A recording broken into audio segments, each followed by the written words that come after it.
Land anti encroachment department Karachi metropolitan corporation ने आज district central के अंदर बहुत बड़ी कार्रवाई की है।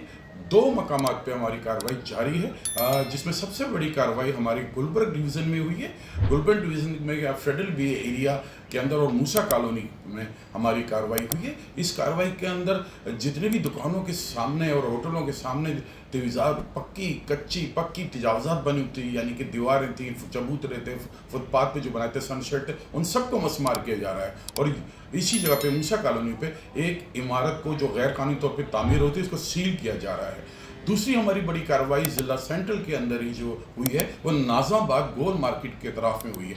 वहाँ भी दुकानों के सामने जितने चबूतरे और दीवारें और जो सनशेड थे उनको भी मसमार किया जा रहा है, और दीगर तजावज़ात जो मुख्तलिफ़ किस्म होटल का सामान वो तमाम का तमाम ज़ब्त किया जा रहा है। इन कार्रवाई में हमारे साथ इलाके के असिस्टेंट कमिश्नर, इलाका police, anti encroachment police, ranger, city warden और स्टाफ एंटी इंक्रोचमेंट मौके पर मौजूद है। सुप्रीम कोर्ट के अहकामात पर कराची के 7 अजला में हमारी कार्रवाई रोज़ाना की बुनियाद पर जारी है, और इसका एक ही मकसद है, इस शहर से तजावुज़ का जल्द से जल्द खात्मा किया जा सके।